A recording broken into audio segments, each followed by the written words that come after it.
देखो ये शरीर एक है, तन, ये जो फिजिकल बॉडी है ये फिजिकल है।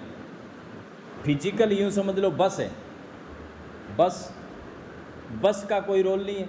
अब बढ़िया नई एकदम बड़ी बस ला करके खड़ी कर दो कहीं रोड पे, अब उस बस में सवारियाँ भी बिठा दो, बस खड़ी रहेगी ठाठ से। कि बस नहीं चल रही, तो बस कभी चलती नहीं है। कौन चलाता है? ड्राइवर चलाता है। तो जैसे बस है ठीक ऐसे ये शरीर है, इसमें और बस में कोई ज़्यादा फर्क नहीं है। पंच महाभूत की वो बनी हुई और पंच महाभूत का ये है, दोनों में कोई फ़र्क नहीं है। यानी कि एक मुर्दा शरीर हो और एक बस हो तो कोई फ़र्क नहीं, दोनों एक जैसे हैं। बस हो, गाड़ी हो, ट्रैक्टर, जीप, जो भी साधन हो। अब आता है दूसरा चैप्टर, उसके अंदर एक ड्राइवर है, इसके अंदर भी एक ड्राइवर है। उसके अंदर जो ड्राइवर है वो अपने हिसाब से सारी जगह आपको ठीक ढंग से लेकर जाता है। हमारे अंदर जो ड्राइवर है उसका नाम आत्मा है। आत्मा है। आत्मा इस शरीर को सारी जगह घुमाना फिराना, जितनी भी क्रियाक्रम करनी, जब तक इसमें शरीर में आत्मा है तब तक इस शरीर के रूपी बस। हालांकि भगवान कृष्ण ने गीता में इसको रथ कहा है, रथ और रथी का शब्द का प्रयोग किया गया। तो ये जो है ये बस चलाने वाला ड्राइवर जो है इसमें आत्मा है। आत्मा एकदम साफ सुथरी है, आत्मा में कुछ भी विकार नहीं है। कितना विकार नहीं है? जैसे ये पंखा है, पंखा बाहर मेल लगा हुआ है, सब कुछ लगा हुआ है, लेकिन इस पंखे के अंदर कोई हरकत नहीं है, पड़ा है चुपचाप पड़ा है, देख लो कोई हिल नहीं रहा, और ये चंचल है। इसमें भेद किस चीज़ का है कि इसमें आत्मा इस समय नहीं। अब आत्मा कहाँ से होगी? तो यहाँ से जैसे इसमें छोड़ेंगे तो आत्मा चली जाएगी इसमें, आत्मा जाते ही इसकी क्रियाविधियाँ चालू हो जाएगी। अब ये नाटक करेगा कि घूमेगा, टेढ़ा होगा, मेढ़ा होगा, पंखा तेज चलेगा, धीरा चलेगा, ठंडी हवा फेंकेगा, गर्म हवा फेंकेगा, सेम टू सेम शरीर का संरचना सेम ही है।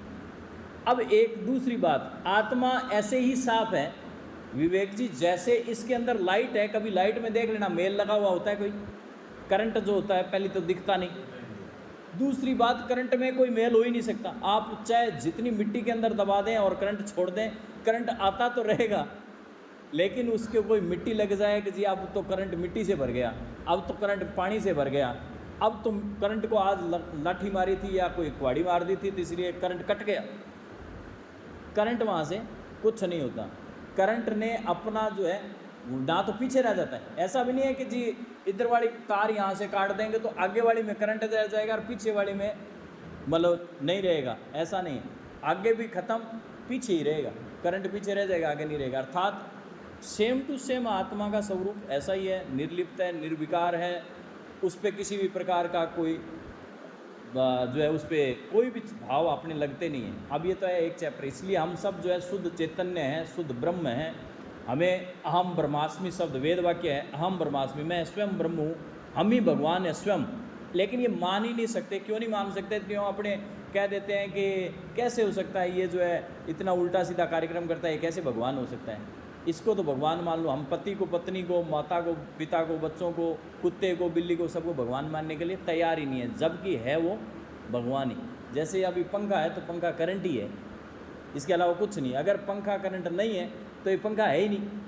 कोई कहते हैं पंखा नहीं चलता तो क्या फेंको, कबाड़ियों को दे दो इसको। लेकिन अगर उसमें करंट चलता है, जैसे ही कनेक्शन किया और करंट चल गया तो समझ लो कि ये पंखा एकदम ओके है। अर्थात ठीक ऐसे ही हमारा शरीर है और करंट है तो इसका मतलब भगवान भी है, हम सब में है।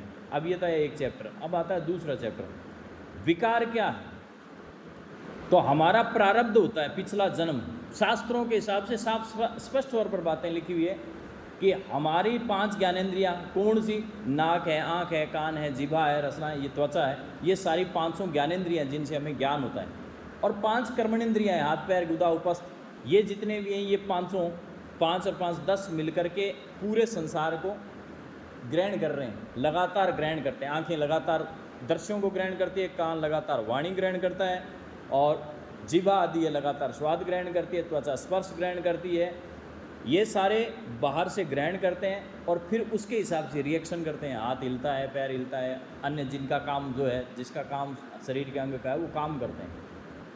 पिछले जन्म में हमने एकदम से हम कोई खतरनाक तरीके से क्रिमिनल रहे होंगे तो हमारे मरने के बाद में वो जो क्राइम्स है, वो जो जितनी हमारी व्रतियाँ थी, वो व्रतियाँ वैसी की वैसी, क्योंकि इस भगवद गीता में ऐसा लिखा है कि जैसे ही मनुष्य मरता है, ख़त्म होता है, तो उसकी ज्ञानेंद्रियाँ और मन ये सारे उसके साथ में चले जाते हैं, और कोई नहीं जाता, शरीर बाकी वहीं पड़ा रहेगा, लेकिन ज्ञानेंद्रियाँ और एक मन ये साथ में चले जाएंगे।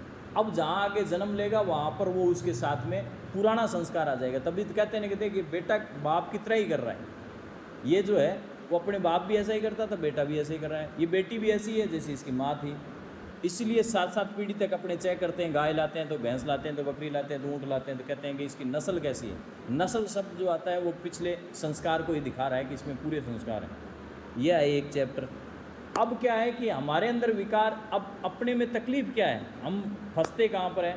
ये सारी चीज़ें तो बहुत समझ के और गहरे ज्ञान की गूढ़ बातें हैं जो कि पढ़ लेते हैं लेकिन समझ में भी नहीं आती। वर्तमान काल में हमारी सबसे ज़्यादा परेशानी है कि हम हैंग हो जाते हैं। हैंग कहाँ हुआ कि किसी ने कोई बात कह दी, बस बात है हम है उसके ऊपर कचोटते रहेंगे, बार बार उसी पर चिंतन जाएगा, हम अपना काम ही नहीं कर सकते।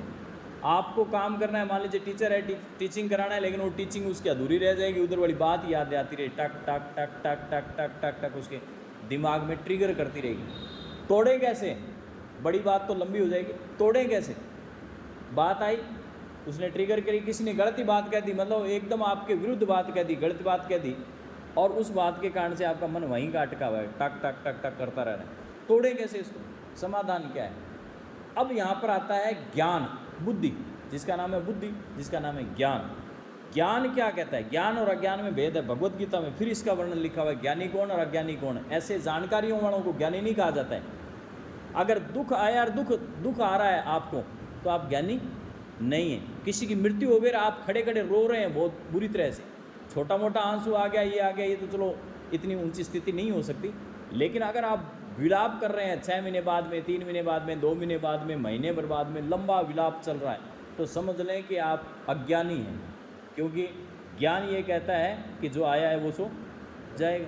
तुम भी नहीं रहोगे, तुम्हारे बड़के नहीं रहे, राम नहीं रहे, कृष्ण नहीं रहे, सीता नहीं रही, कोई नहीं रहा, उतने बड़े बड़े धर्मात्मा नहीं रहे, तुम और हम क्या है समान।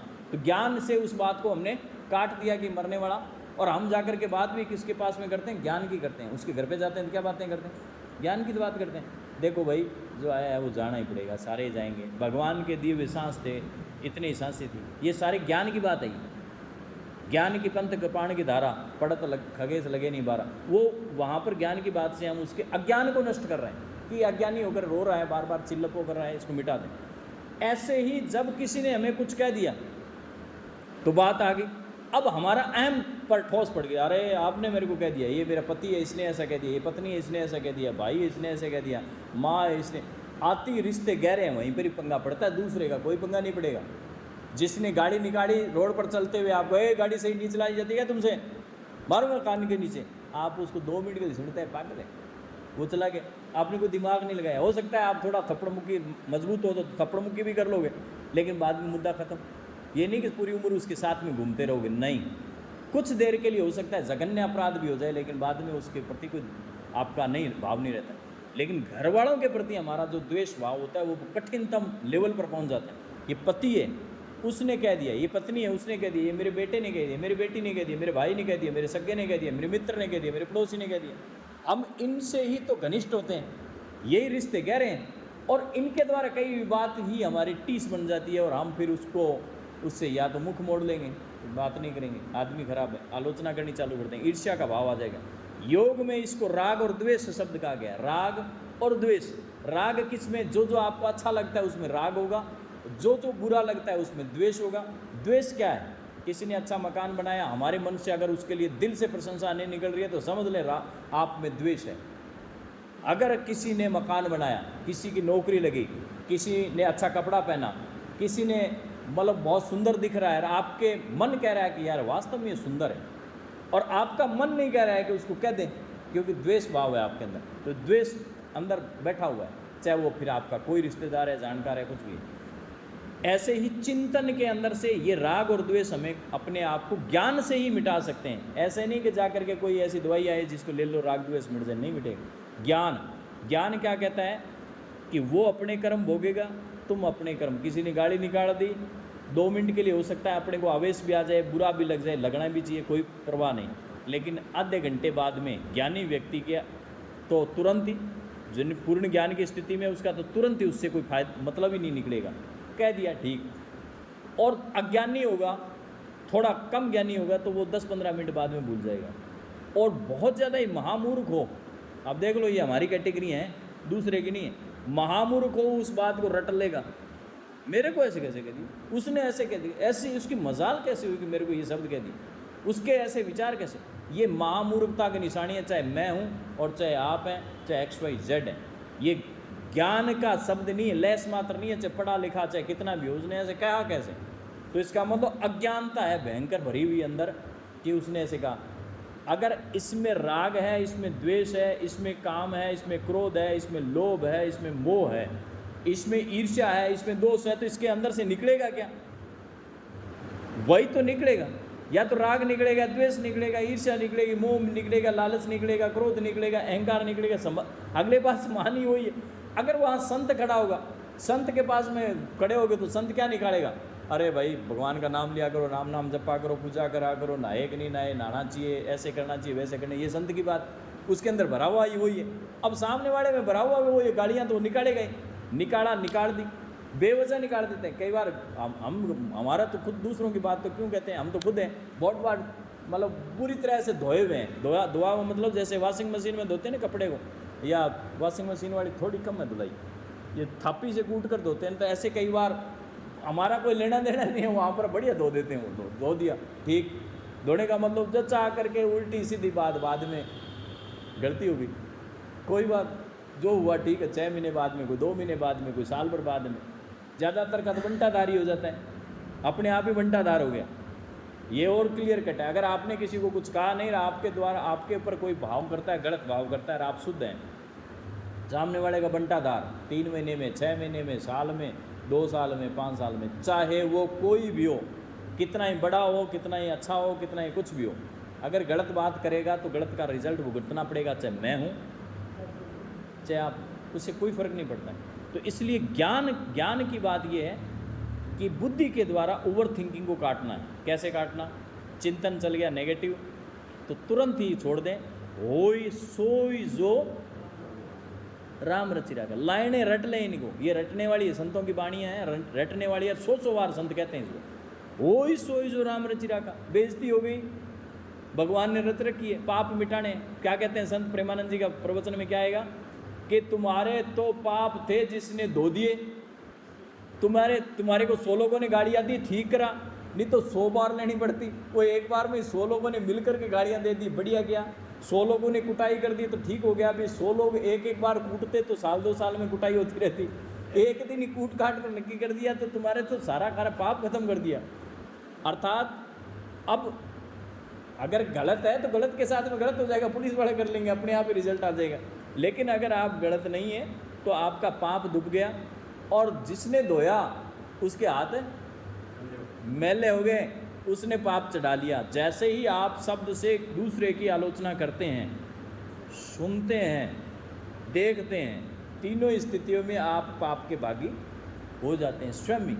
अगर आप कहते हैं, सुनते हैं, करते हैं, तीनों चारों स्थितियों में हम स्वयं उस चीज़ के अंदर इन्वॉल्व हो जाते हैं। ये हमारा इन्वॉल्वमेंट है। तो सीधी सी लाइनें कट करके, बड़े चिंतन की जरूरत नहीं कि विधि का विधान जान हानि लाभ सही।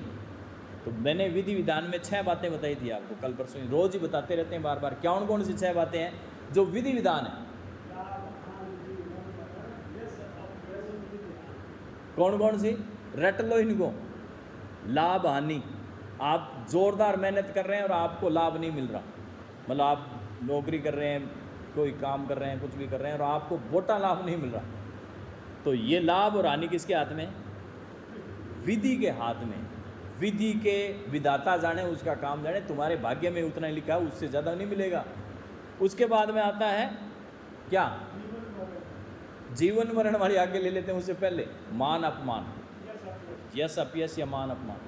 हमारे को सम्मान मिलना है जगह जगह, लोग नमस्ते करें, अच्छा आदमी कहें, ये कहें, वो कहें। ये कहाँ से आ रहा है? प्रारब्ध है आपका, ये विधान है, विधि है। और आपको गालियाँ पड़ रही हैं, आप करते ठीक है, आपने तो किसी के लिए दवा करी, किसी के लिए दुआ करी, किसी के लिए बढ़िया काम किया और गालियाँ पड़ रही है तो फर्जी आदमी। या आपने किसी के लिए बहुत बढ़िया काम किया, वो एहसान फरामोश हो जाते हैं, एहसान माना ही नहीं, उसने कहा कि ये क्या कुछ नहीं किया इसने तो मेरे लिए, मैं नहीं किया इसमें, तो समझ लें कि परमात्मा ने अपने विधान में नहीं लिखा हुआ। उसको लेकर के दुखी हम होते, दुखी के हैं 6 कारणों से ही दुखी, और कोई दुखी होने का कारण नहीं है। हम कहेंगे कि जी इसने गाड़ियाँ निकाल दी, अब समझ में आया गाड़ी क्यों निकाली उसने, ये विधान है। भी हमने कहीं ना कहीं टांग अड़ाई है और पीछे से विधान के अंतर्गत अपने को बढ़िया गाड़ियाँ मिल गई। कई लोग कुछ नहीं करते और लोग कहते हैं अरे आप जैसा तो आदमी कोई सज्जन ही नहीं है, कुछ नहीं करते हो, उल्टा काम बिगाड़ने में, चिंगारी लगाने में, आग लगाने में, दूसरे को भड़काने में सारा लगा देंगे। और उन लोगों को क्या कहा जाएगा, क्या बड़े अच्छे आदमी। अब वहाँ कहाँ से आ रहा है मामला, पीछे प्रारब्ध, उसके विधान के अंतर्गत, उसको प्रारब्ध के अनुसार उसको जो लिखा हुआ है, क्या यश मिलना लिखा हुआ तो यश मिलेगा। कई बिल्कुल फर्जी तैयारी नहीं करते, नौकरी लग जाते हैं। कई तैयारी भयंकर, स्टडी टॉप 99% से, नंबर नीचे नहीं, नौकरी नहीं निकलते। 1 नंबर से, 2 नंबर से भर्ती कैंसिल, वहाँ रिश्वत ले ली, फलाना हो गया, ये हो गया, वो हो गया, कैंसिल। प्रारब्ध है उसका, प्रारब्ध के अनुसार उसको भोगना पड़ेगा। संतों के अनुसार, अध्यात्म के अनुसार ये बात। तर्क वितर्क करें, नास्तिक व्यक्ति कोई चर्चा करे, वो उसका विधान है, वो समझ नहीं। लेकिन संतों ने बड़ा क्लियर कट इन चीज़ों को लिखा है कि विधि का विधान जान हानि लाभ सही है। सीताराम सीताराम सीताराम कहिए भाई। तभी क्या होता है कि जैसे कोई उल्टी सीधी हरकत होती है तो संत एक ही बात कहेंगे, राम राम राम राम राम राम भाई, राम राम राम भाई। तो राम राम राम राम वो शब्द क्यों करने लग जाते हैं, वो कहते हैं कि ये विधान है, टाल ही नहीं सकते, किसी कुत्ते का, किसी गाय का, किसी भैंस का। दुख काटने के लिए बुद्धि का प्रयोग करना पड़ेगा, ये ज्ञान की बात है। इसलिए कही गई, क्योंकि अगर आप आंख बंद करके आधे घंटे बैठे रहें तो तत्काल मन को शांति होगी, वो उसमें कोई दिक्कत नहीं है। अभी मैं मेडिटेशन कराऊंगा तो चुप हो जाएंगे, आप साइलेंट बैठे रहेंगे और कुछ देर तक आप अपने ध्यान को गहरा कर लेंगे, कुछ नहीं कर लेंगे, कुछ उल्टा सीधा चिंतन करेंगे। लेकिन अगर ये 5-4 बातें हमारे जीवन में रटी हुई, मैंने तो रट रखी है, जगह जगह लागू करते हैं, हर जगह ही बैठे बैठे कि ये बात जो हुई इसका यहाँ, ये बात हुई तो इसका मतलब यहाँ, इसका मतलब यहाँ, तो फिर निकाल कर ले आते हैं।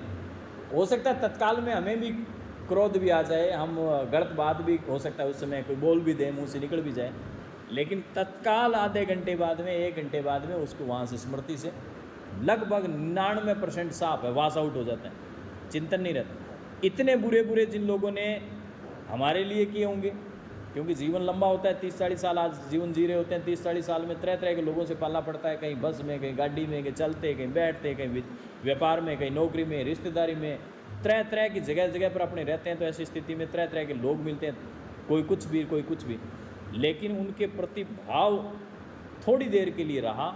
आज की स्थिति, पहले की जरूर राग द्वेष आ जाता था, लेकिन आज की स्थितियाँ ये रहती है कि थोड़ी देर भाव रहता है, उसके बाद में तो मन में यूँ निकलता है। देखो कितनी मूर्खता है बेचारे में, अज्ञान है भरा हुआ, जो ये उल्टी सीधी बातें करें, इसको समझ नहीं, बार बार उसके लिए यूँ मन में आता है कि कितना इसके अंदर समझ। हालांकि वो गाड़ी निकाल रहा है, हमें ही निकाल रहा है, आलोचना ही कर रहा है, लेकिन मन में ये आता है कि ये अज्ञानी, इसको समझ में नहीं आ रही, ये बात ऐसी है ही नहीं, ये हाँ, इसको तकलीफ होगी, कितनी पीड़ाएँ इसको भोगनी पड़ती।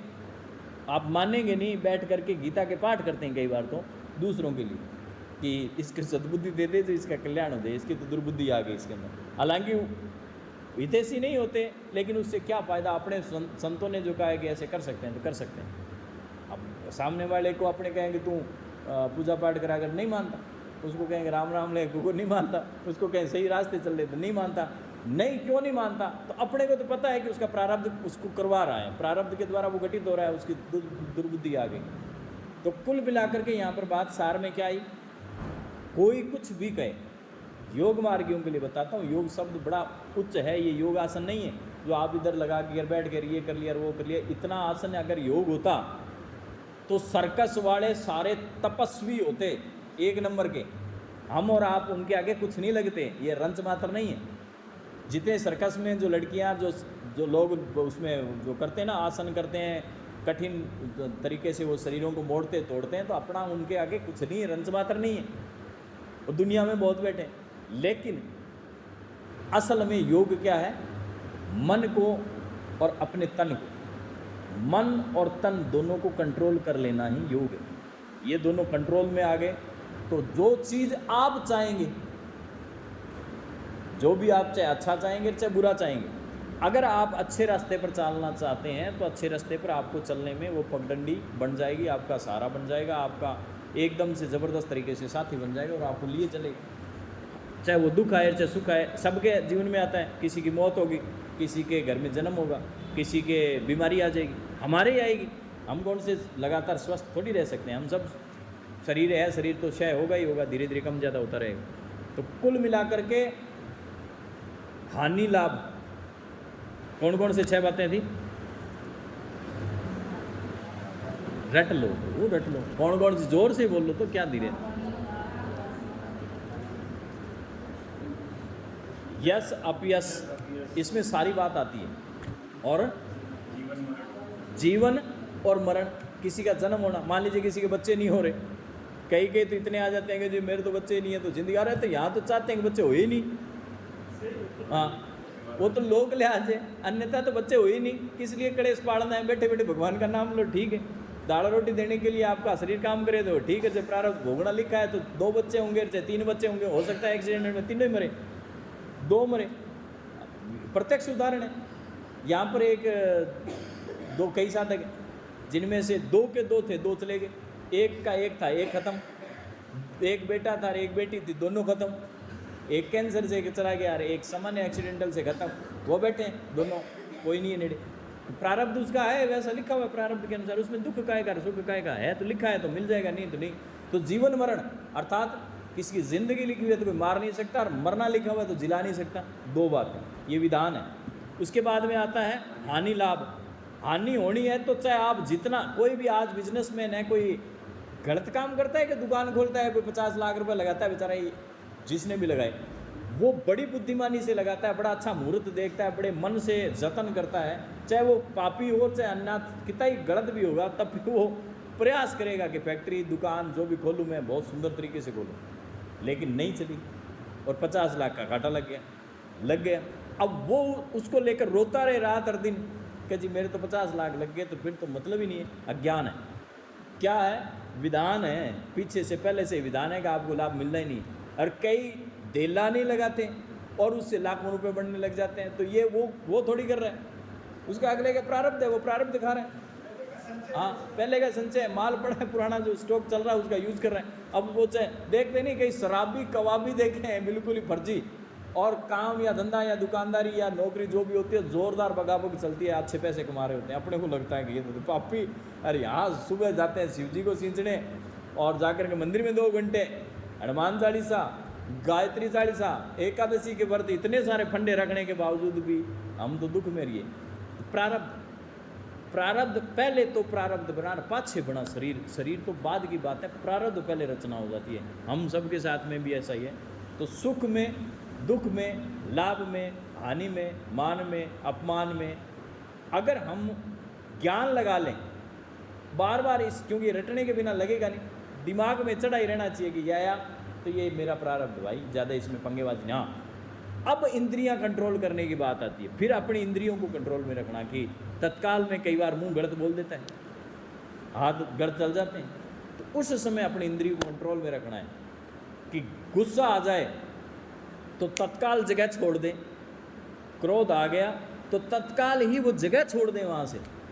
तो क्रोध के जो उद्दीपक होते हैं, इसको बोलते हैं स्टिमुलेटर, इसमें फिलोसफी के अनुसार, साइकोलॉजी के अनुसार उद्दीपक। जैसे सुरेंद्र जी ने मेरे को कोई गलत बात कही, तो सुरेंद्र जी अगर सामने रहेंगे तो यहाँ तो चक्रगिन्नी होती रहेगी, तत्काल यहाँ से जगह छोड़ी साइड में। जैसे ही आप छोड़ दोगे दूरी बढ़ाते जाओगे, जैसे मान लीजिए सामने खड़े हैं तो 10 फुट की दूरी है, 50 foot, 100 foot, 200 foot, 500 foot, 1000 foot चले जाओ। जैसे ही थोड़ा दूर जाएंगे तो उसकी इंटेंसिटी कम हो जाएगी, इंटेंसिटी कम हो जाएगी। राग रहेगा, द्वेष रहेगा उसके अंदर, लेकिन इंटेंसिटी कम हो जाएगी। जो ही 2 दिन बीते, 3 दिन बीते, कम हो जाएगी। और ज्ञान के बाद तुरंत आपका ज्ञान हावी हो जाएगा आधे घंटे बाद कि यार ये बात तो ठीक थी, ऐसे नहीं करनी चाहिए। टप देने से वो ज्ञान काट देगा उसको और तुरंत ही मन में भाव बदल जाएगा, क्योंकि उस समय हार्मोन एक्टिवेट हो जाते हैं ऐसे जो हमारे से ये गलत बातें करवा देते हैं। वो कौन से? तो तत्काल इस टेस्टोस्टेरोन हार्मोन, एड्रेनलिन हार्मोन ये जो है सिक्रेशन होने लग जाता है और ये हमारे को बूस्टअप कर देते हैं। तो उस समय हम उत्तेजक हो जाते हैं। फिर हम वाद विवाद, तर्क वितर्क, एक तो घर में तर्क वितर्क नहीं, पति पत्नी, माता पिता, भाई बहन और बच्चे, इनके साथ तर्क वितर्क करके आप जीत नहीं सकते, जीतने की कोशिश भी नहीं करनी चाहिए। हार मान लो, दीन बंधु दीनानाथ आप हैं, छोड़ दो, हथियार रेड़ दो तो ठीक। हथियार रेड़ने के बाद में ये नहीं कि हथियार रेड़ दिया, ज्ञान के द्वारा बाद में कभी भी आप उसको उस बात को समझा सकते हैं कि ये ज्ञान ऐसे, उस इंटेंसिटी में आप ज्ञान दोगे, तर्क वितर्क करोगे तो चाहे जो मर्जी मान लें, अहम भाव हमारा अहंकार होता है, वो उस बात को ग्रहण करने नहीं देता, गेट ही बंद। उल्टे सीधे तर्क दे करके भी जीतना चाहेगा हर एक ही। कईयों की तर्क शक्ति तेज होती है, तर्क शक्ति तेज होती है तो जीत जाएंगे, जीत तो जाएंगे, लेकिन वो जीत थोड़ी जाते हैं, सामने वाले का मन हार जाते हैं, और हार गए तो मन में कटास पैदा हो जाएगी। तो इसलिए घर परिवार में अपने ज्ञान का ये पंगा मत लिया करो, कोई ज़रूरत नहीं है। घर परिवार में अपनी तर्क बुद्धि ना लगानी, वहाँ पर साइलेंट मोड, तुरंत हथियार रेड़ दिए नीचे, ख़त्म मुद्दा। अपनी रहनी से, अपने कर्मों से, अपने तरीके से, अपने स्टाइल से उसको सामने वाले को समझ में आ जाएगा कि ये जो कह रहे थे ये बात एकदम एक्यूरेट है। वो आपके सामने तो नहीं कहेगा, लेकिन 3-10 जनों को कह देगा ये जो बात कहते हैं वो बात परफेक्ट है, ये जो बात कहते हैं वो बात परफेक्ट है। ये हमारी पत्नी सच्ची है, ये हमारा पति सच्चा है, ये हमारा बेटा सच्चा है, ये हमारी बेटी, ऐसे तो ये ख़राब है लेकिन ये बातें बड़ी सही करती है। ये मेरी माँ है ना जो बहुत ज्ञानी है, बहुत सही है, ये मतलब बाहर वो बात आपकी चर्चा चालू कर देगा, समझने काम सही हो गया, सामने तो अहंकार के कारण से नहीं कहेगा। तो कुल मिलाकर के अब एक चिंतन करना है, चिंतन एक ही करना है। वो चिंतन है एक ही शब्द पर, एक ही विचार पर आपको कुछ देर टिके रहना है। मैं आज आंख बंद करके वो जो मेडिटेशन कराने वाला चुपचाप वाला वो नहीं करवा रहा हूँ, आपको चिंतन दे रहा हूँ कि इस शब्द पर आपको केवल चिंतन करना है।